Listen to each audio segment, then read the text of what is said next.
let's take a look at the rarest commercial release Star Wars vintage action figure ever, and what it would look like if it was released in the US. Flex. Hope I said his name right. I never heard it pronounced. I think it's Flex. And I'm sure if I pronounce it wrong, you'll tell me that in the comments below. But we're going to take a look at the figure that did get released outside the US and what it would have looked like if it got released in the US. Now, this is the rarest of the commercial release Star Wars figure. By commercial released, I mean it was released to the public. It wasn't a prototype. It wasn't a variation or anything. This was a figure just normally released, but it didn't get released in the US. In fact, Vlix didn't even get released by Kenner. It got released by a Brazilian toy company called Glasslead. Glasslead, I believe how you pronounce that one. Now, it was planned to be released in the Kenner line for Series 2 of the Droids line, but that line, as you know, was canceled. And it seems that Kenner sold the mold to this Brazilian company who produced the figure, and produced it in very low numbers. So you got an action figure line that didn't sell that well, a very low production number, and only released in Brazil. So you know this figure is going to be rare. But before we look at that actual figure that hit Brazil, let's take a look at what we might have got in the US, as we have seen prototypes of the figure and even a prototype on card. And the card is different than the one released in Brazil. Well, let's take a look at that. This is the only one to be known to be on a Kenner card. Again, it was never released. As you can see, the Kenner card does look different than the one released in Brazil. Let's take a look at side by side. As you can see, it's totally different. Now, this figure on card isn't really a figure. Like I've said, it's a prototype. It's a hard copy. It's not a true action figure, and it's very heavy. As you can see here, the gun the figure would have came with was the same gun that the AT-AT driver had.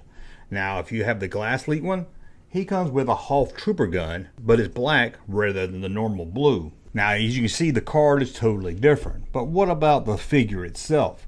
Was there any difference with it? Well, as you can see side by side, the paint color is a little different. The one on the right is the US prototype, and the one on the left is the one released in Brazil. The US one has toes painted blue, while the one released in Brazil does not. Also, the one on the prototype in the US, the ears are painted, and the eyebrows are painted up and lower sides, unlike the released one from Brazil. Now, again, this figure is rare, and in fact, for a long time, people didn't even know this was released. I remember collecting back in the 90s, there was even a lot of talk if it was just salesman samples in Brazil, if it actually officially got released in stores.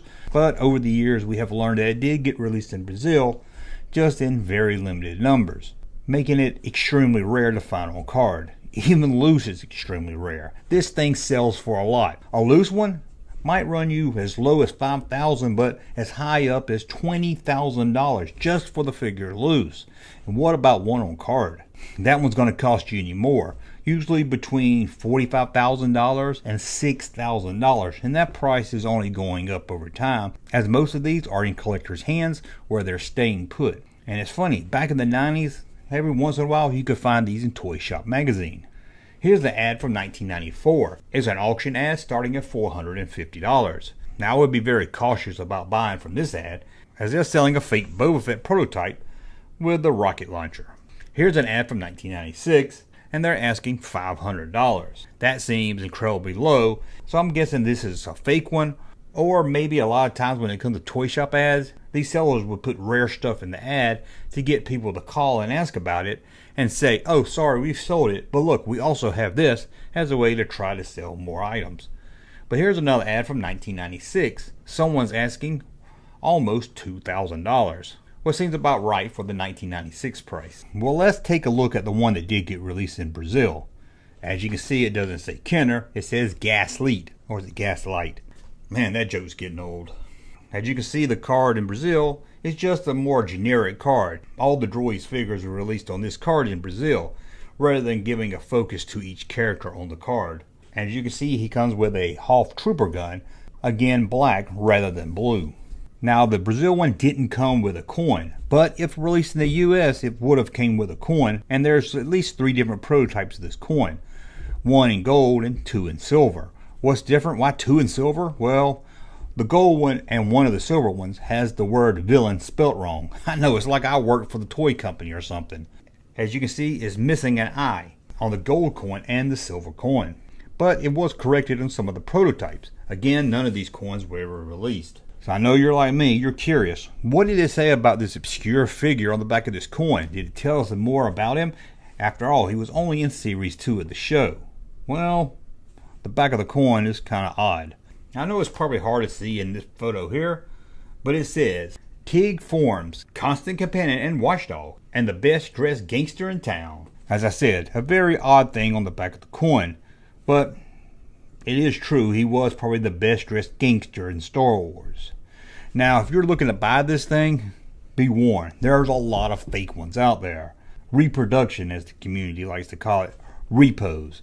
Now, if you want to have a fake one in your collection, go right ahead. Me personally, if I was going to buy a fake one, I wouldn't, but if I was, I wouldn't spend more than $100 for a fake one. But I've seen fake ones go for, $500-600, especially on card.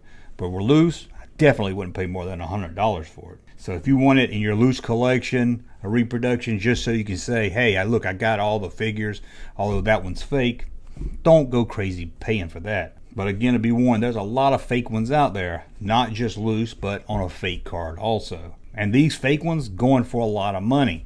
Again, I don't really understand why someone would pay $1,000 for a fake figure. For me, that's like paying $1,000 for a Star Wars poster that's autographed just by some guy in his basement writing Harrison Ford, Mark Hamill, and all the stars' name on it. Doesn't really do anything if it's fake, but hey, that's just me. Some guys out there like fake stuff in their collection, and I'm not going to tell you what you can have and can't have in your collection. Tell me what you think about this figure. Me personally, I don't really get into the droids line. If I saw one at a flea market, of course I would buy it, but I'm okay without it. I just like having stuff from the movie. Never was a fan of the droids cartoon. Let me know what you think about this figure in the comments below. Thumb up, like my content. Subscribe to the channel. We'll talk again soon. Hey, Junkman channel popping though. Thank you, sir, for that unsolicited testimony.